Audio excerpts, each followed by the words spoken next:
Olá pessoal, bem-vindo a mais um Entre Amigos, o lugar onde a gente aprende junto sobre o amor de Deus. Eu sou o João. Eu sou o Pitu.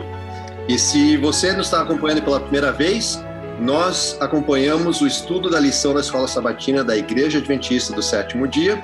E se você quiser acompanhar, o link da Casa Publicadora está aí nos comentários do vídeo. E hoje estamos dando continuidade ao estudo desse trimestre que estamos falando sobre as alianças que Deus fez com o povo de Israel. E hoje vamos tentar responder as perguntas como: o que significa a eleição de Israel? Em que sentido a eleição de Israel é semelhante a nós? Ou qual era a importância da lei na aliança? E se você está curtindo esse estudo que estamos fazendo, não esqueça de curtir o vídeo ou compartilhar com seus amigos também. Ajuda a divulgar o nosso trabalho. Começando agora, Pitu, só para relembrando o pessoal onde a gente está. A gente, semana passada, estudamos Moisés e o povo no Monte Sinai, não é? Onde Deus deu os 10 mandamentos, que são famosos, todo mundo conhece. Agora a gente passa com o povo de Israel 40 anos no deserto e acontece várias desobediências, vários erros, eles caem logo depois que a lei é dada com a história do bezerro de ouro.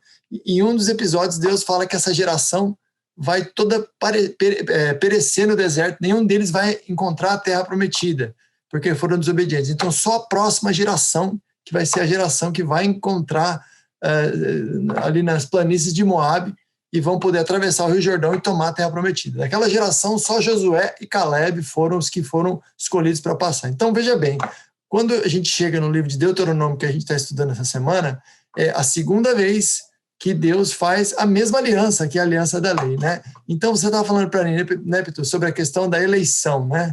Eu fico pensando, como é que o povo de Israel foi eleito e chamado para receber a lei, depois, 40 anos depois, toda aquela geração morre e Deus precisa, através de Moisés, falar de novo a mesma lei, né? E eu fico pensando, o que será que esse povo de Israel tem de tão especial, né, Pitu, para ser chamado 2 vezes para receber a lei, sendo que eles desobedeceram tanto antes, né? Isso é interessante porque, antes de estar estudando em mais detalhes sobre as alianças, eu nunca tinha parado para pensar sobre isso. Porque desde criança estudando, a gente sabe que é o povo de Israel, sabe que veio de Abraão, aí tem as histórias e assim por diante, tem Davi, descendente, Jesus é descendente de todas dessas tribos, né, do povo de Israel. Então, para mim, era uma coisa já dada como certa, né? Tem a criação, vem o pecado, então aí agora o povo de Israel naturalmente seria o povo escolhido.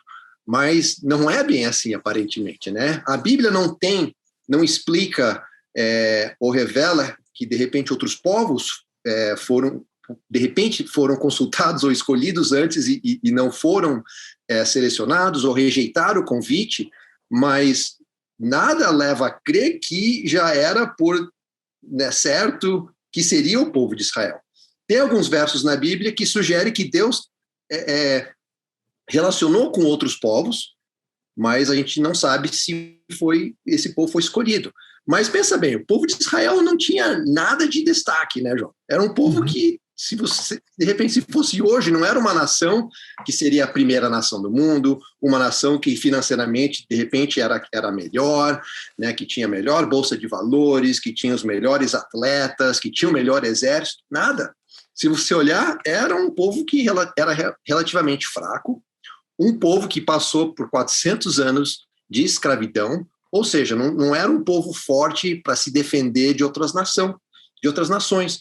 Mas mesmo assim foi escolhido. E tudo não foi porque mereciam, foi puro pelo amor de Deus a esse povo. E ele foi escolhido para ser uma nação exemplar, para ser uma luz no mundo, para as outras nações verem que eles tinham algo diferente e meio que como um trabalho missionário, essas outras nações também adotarem ao Deus como seu Salvador. E podemos fazer uma analogia como hoje, porque hoje nós somos descendentes do povo de Israel, nós acreditamos, não precisamos ser descendentes de sangue, mas fazemos parte disso. E hoje, para ser uma luz no mundo, para as outras nações, para mostrar quem é o Deus verdadeiro. E aí você vê, Pedro, acho que fecha bem o que você está falando em Deuteronômio 4, 5, diz assim, ó, Deus dizendo, eu lhes ensinei decretos e leis, como ordenou o Senhor. o meu Deus, que sejam cumpridos na terra da qual vocês estão entrando. Como disse, eles estavam na planície de Moabe, eles iam tomar posse da terra de Canaã. Vocês devem obedecer essas leis e cumpri-las, pois assim os outros povos verão a sabedoria e o discernimento de vocês, que não é um discernimento que vem deles próprios, como você disse, era um povo inculto, esse discernimento vem de Deus. E olha aqui, essa é a parte-chave, ó. Quando esses povos ouvirem todos esses decretos, eles dirão, de fato, essa grande nação é um povo sábio e inteligente, pois que nação grande tem um Deus tão próximo como o Senhor, nosso Deus, sempre que o invocamos? Ou que grande nação tem decretos e preceitos tão justos como essa lei que já estou apresentando a vocês hoje? Mas veja bem, Pitu, o discernimento e a sabedoria não são do povo. O discernimento e a sabedoria são do fato deles invocarem a Deus, né? Essa que é a diferença, não é? É verdade.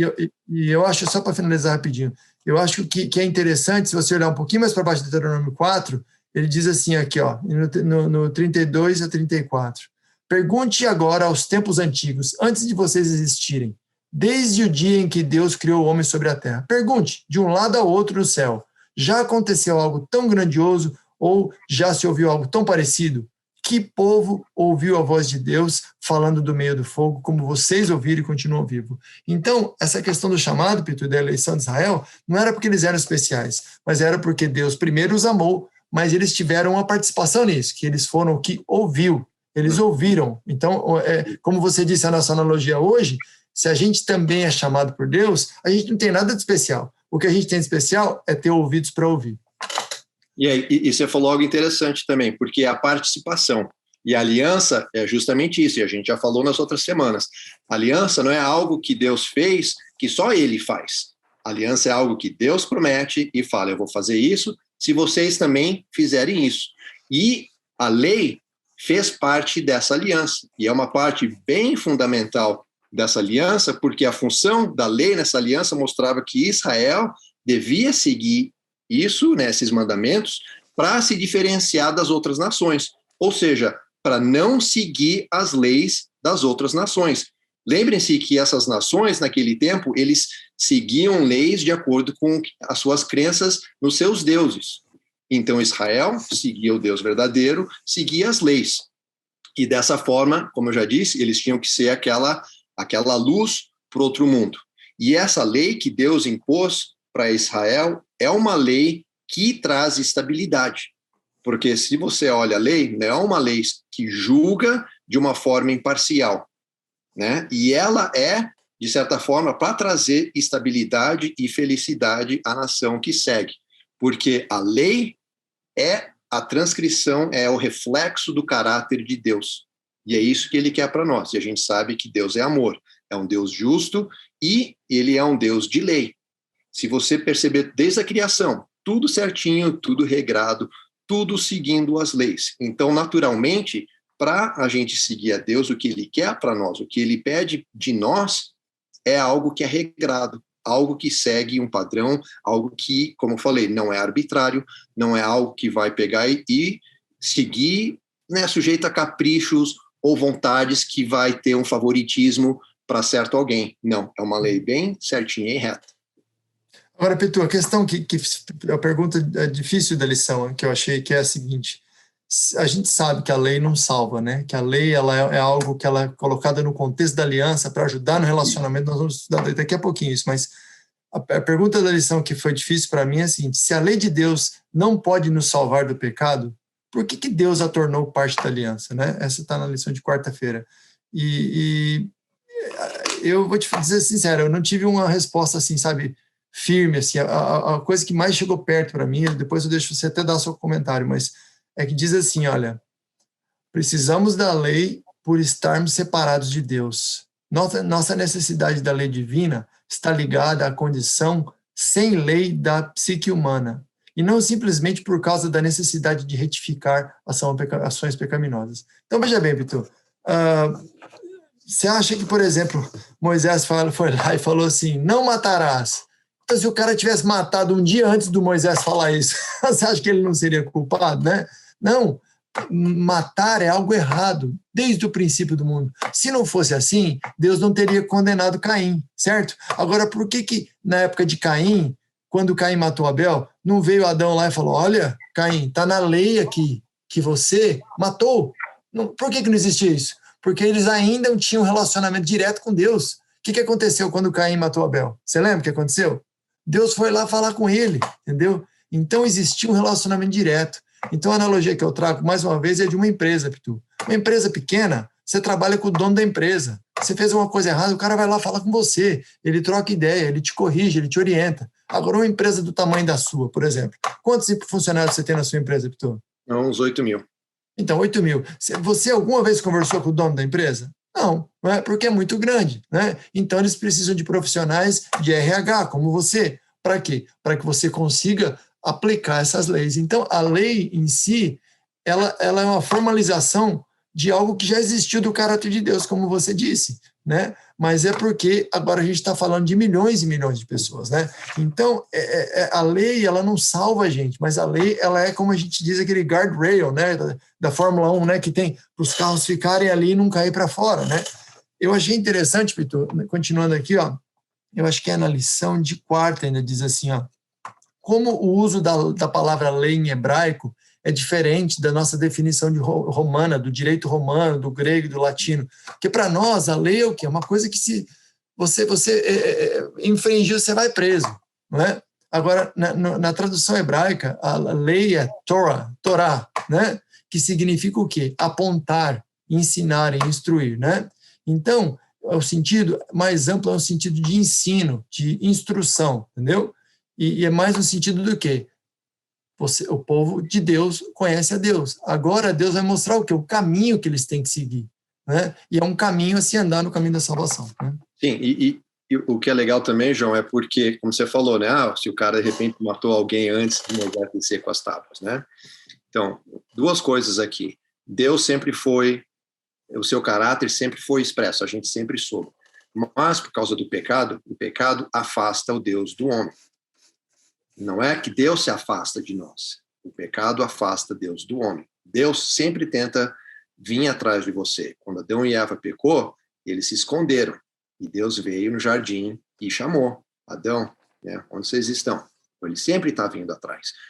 Aí o que acontece? O ser humano, por ser humano, esquece das coisas, né? Então, os 10 mandamentos, para mim, acaba sendo que, eu tenho aqui agora escrito, o caráter de Deus. Que o homem já deveria saber, mas eles acabam indo, seguindo outras coisas, seguindo outras culturas, outras influências, adorando outros ídolos, como você falou na semana passada, quando Moisés desceu do Monte Sinai, o que eles estavam fazendo? Adorando um bezerro de ouro. Né? Então, essa é a nossa característica. A nossa característica, usando o seu exemplo ali do guardrail, né, que para se manter dentro, né, das linhas, o ser humano acaba saindo. Então, a lei vem não para mostrar algo novo, mas para mostrar no escrito e manter, né, no nosso coração que Deus, isso que ele está pedindo de nós. Porque ele, como eu falei, Deus é lei, né, e é uma transcrição do seu caráter. Tanto que as 4 primeiras leis falam sobre Deus, e as outras 6, o relacionamento com Deus, e as outras 6, relacionamento com o nosso próximo. Então, as 4 primeiras é um relacionamento vertical, né? Uhum. E as outras 6 são relacionamento horizontal. Bem. Isso é muito importante, Pitu, porque agora a gente tem que lembrar, no contexto, eles estão se preparando para cruzar o Rio Jordão, para dominar as terras e parar de ser nômades, né? Eles vão ser agora o quê? Vão se assentar numa terra. Então, a tendência de se acomodar é muito grande. A tendência de você falar, ok, eu precisava de Deus no deserto. Deus foi o meu GPS, entendeu? Agora eu estou tranquilo, Deus. Agora, Deus, fica no seu cantinho aí, vem de vez em quando. E você vê o que está acontecendo aqui? Eu acho que é até um bom ponto para a gente começar encerrando. Olha aqui, ó, em Deuteronômio 6, que é o Shema, né, que é a oração que o judeu fazia toda manhã, e ensina as crianças desde manhã, né, que o Senhor Deus é um, né? Diz aqui, ou se obedeça Israel, não, desculpa, ouça, ó Israel, o Senhor nosso Deus é o único Senhor. Ame o Senhor Deus de todo o coração, de toda a sua alma e de todas as suas forças, né? Se você olhar um pouquinho antes, ele diz o quê?